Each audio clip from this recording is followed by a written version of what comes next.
और चलिए बात करेंगे हरियाणा कांग्रेस की, जो ईवीएम की खुमारी से खुद को बाहर नहीं निकाल पा रही है। दरअसल कांग्रेस के प्रदेश अध्यक्ष उदय भान ने एक बयान दिया जिसमें एक बार फिर से उन्होंने अपनी हार का ठीकरा ईवीएम पर फोड़ दिया, लेकिन बीजेपी ने भी उतनी ही शिद्दत से पलटवार किया है।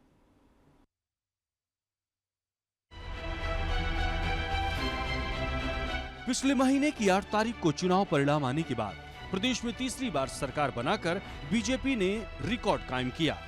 नायब सैनी अपने दूसरे कार्यकाल में और तेजी से फैसले ले रहे हैं। सदस्यता अभियान से संगठन को मजबूती दी जा रही है, लेकिन सवाल यह है कि प्रदेश की मुख्य विपक्षी पार्टी कांग्रेस क्या कर रही है? तो इसका जवाब है कि कांग्रेस अभी भी ईवीएम की खुमारी में जी रही है। कांग्रेस के लिए यकीन कर पाना मुश्किल हो रहा है कि प्रदेश में तीसरी बार बीजेपी की जीत कैसे हो गई। लेकिन अपनी हार की कमियों को खंगालने की बजाय कांग्रेस बार बार ईवीएम पर ठिकरा फोड़ने में लगी है। कांग्रेस के प्रदेश अध्यक्ष उदय भान ने दीपक बावरिया को मिले एक मैसेज का हवाला देकर चुनावी रिजल्ट में बड़ी साजिश का दावा किया है और हाईकोर्ट जाने की धमकी भी दी है। 7:35 7:39 पे मैसेज आया दीपक बावरिया जी के फोन पर। वो इसको मैसेज को हमें फॉरवर्ड नहीं कर पाए। हमें इसका 9 तारीख को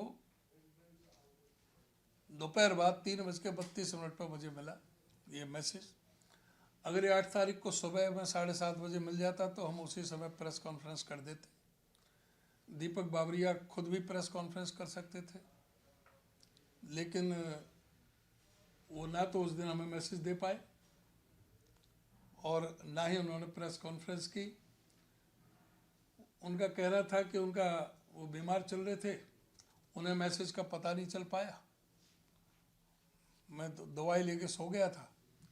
अगले दिन उन्होंने वो मैसेज दिया। तो अगर ये उसी समय हो जाता तो ये दूध का दूध पानी का पानी उस समय बेनकाब हो जाता। सारी जो साजिश थी ईवीएम में, क्योंकि पूरी अक्षर से जो ये मैसेज है ये सत्य साबित हुआ है। इन 14 सीटों में से कोई भी सीट कांग्रेस नहीं जीत पाई। आगे वही आदमी नेक्स्ट डे 9 अक्टूबर को कह रहा है कि there were 14 more seats which you won but lost. ये 11:44 का है, 11:44 पे, कि 14 और सीट थी जिनको आप जीतते हम तो हार गए। इसका मतलब 28 सीट हैक की गई। तो ये पूरा जो मैंडेट है ये चुराया गया बीजेपी द्वारा। इसके बारे में हम इलेक्शन पिटीशन में भी जा रहे हैं। जहाँ जहाँ जा सकते हैं कानूनी कार्रवाई कर सकते हैं, वो कानूनी कार्रवाई कर रहे हैं। कांग्रेस के इतने सीनियर नेता का ऐसा बयान हैरान करता है। खैर सच्चाई जो भी हो, लेकिन इससे पहले बीजेपी नेताओं ने उदय भान को निशाने पर ले लिया। ये जो सर्वे हुए, एग्जिट पोल के हुए, उन्होंने भी बहुत सारी सीटों को दिखाया गया था ये जीतेंगे, बहुत सारी हमारी भी दिखाई गई थी ये जीतेंगे। अब ये चीज़ें तो जिस प्रकार से कांग्रेस लोकतंत्र को कमज़ोर करने का काम करती है, और कांग्रेस पार्टी ने हमेशा से ही ऐसा किया है कि जो उनके 37 विधायक जीत के आए हैं, कम से कम उन कार्यकर्ताओं का तो धन्यवाद करते जो 37 जीत के आए हैं। और हमने उनसे सवाल भी किया था कि कांग्रेस पार्टी स्पष्ट करे कि जहां उनके 37 विधायक जीत के आए थे वहां ईवीएम ठीक थी या खराब थी। क्या अब इनका जीने का सहारा है ईवीएम, क्योंकि उसका नाम ले लेके रोते रहेंगे और तो कोई बात वो कह नहीं सकते हैं। इसलिए ये तो हर चुनाव में होता है कि जब कांग्रेस हारती है, जब हारने लगती है तो ईवीएम को लेके रोती है। बता दें कि प्रदेश में कांग्रेस की हार पर भले एक धड़ा ईवीएम पर ठिकरा फोड़ता रहा हो, लेकिन कांग्रेस का एक दूसरा धड़ा भी है जो स्पष्ट तौर पर मानता है कि कांग्रेस की हार की सही वजह क्या है। डिस्ट्रीब्यूशन ऑफ टिकट्स है, उसके बारे में है। उसका मुद्दा है जो हमारे इलाके में जिस तरीके से एक मामन खान जी ने बयान दे दिया कि मेवात में अगर कोई व्यक्ति अगर यहाँ पर जिन्होंने मेरा विरोध किया था उनको चुन चुन के मैं बाहर निकालूंगा, उसका मुद्दा हमारे यहाँ हो गया। एक इन्होंने जाट नॉन जाट का जो नैरेटिव किया वो चल गया इनका। देखो मुद्दे कई हो सकते हैं, मुद्दा एक ये नहीं हो सकता है, और भी कई मुद्दे हैं उनको सब मिला के इलेक्शन केवल एक मुद्दे पे चल के आप जीत नहीं सकते हैं। और मैं आप ये नहीं कह सकते ओबीसी की वोट हमें नहीं मिली, ओबीसी की वोट हमें मिली है।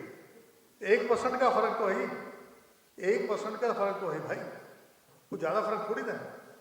अगर ये टिकट वितरण ठीक हो जाता, मैं आपको एग्जांपल दे देता हूँ, जहाँ पर गलत टिकट दी है, बल्लभगढ़ में टिकट गलत दी है, हाँ शादा राठौर को मिलनी चाहिए थी। यहाँ पर जो है निर्मल सिंह की जो बेटी है चित्रा चरवारा, उसको मिलनी चाहिए। तो भैया देखो ऐसा है कि ये कहना है कि भी बीजेपी जीत रही है तो कास्ट सेंसस नहीं होना चाहिए, ये कोई बात नहीं है। बिल्कुल शैलजा फैक्टर भी रहा, शैलजा फैक्टर रहा, वो जो है इससे दूर रही 10 दिन तक, उसका असर पड़ा। बनने से पहले ओपनली ये कहना कि मैं सीएम बनूंगा, मैं सब गलत।